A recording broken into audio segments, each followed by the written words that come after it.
So y'all know about this thing with the Sixth Amendment. It says, when a judge asks if you understand the charges against you, you say no. The judge will then probably try to intimidate you by explaining them again in a condescending or stern voice, or by implying that you are lying. Here's where you must politely present your need to have your answer so that the judge must decide to answer your question. The judge will have to ask you exactly what it is that you don't understand. You say no.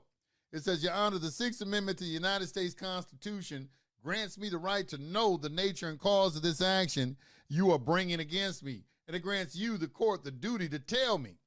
I do not understand the nature and cause of this action which has been brought against me. The judge will have to allow you to ask him or her your question.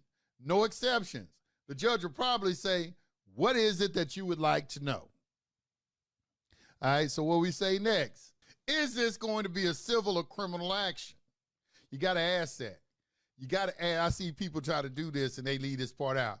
You got to ask them, is this going to be a civil or criminal action?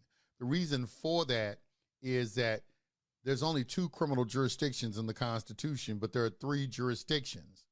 So we need to narrow it down. So when you ask, is it criminal or civil, and they say criminal, we know it's not equity because there's no criminal aspect to equity. So that only leaves common law, maritime admiralty.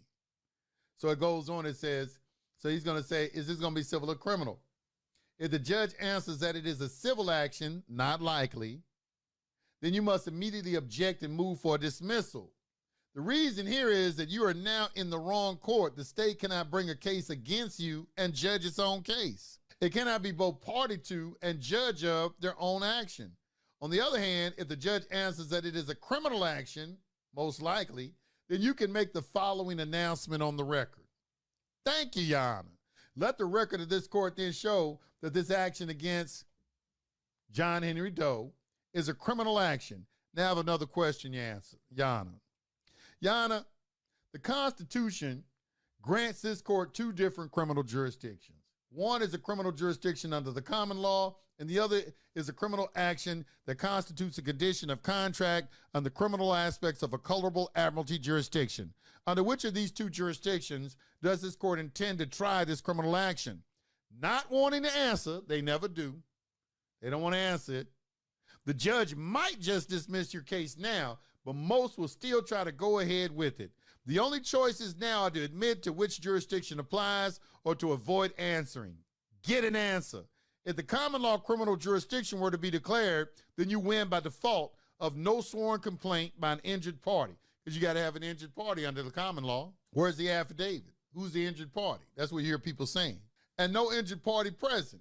There's no evidence at all of you interfering with anyone's life, liberty, or property. The case, because they tell you drugs is a victimless crime. I ain't never understood that. I feel like, how can something be a crime with 2 consenting adults?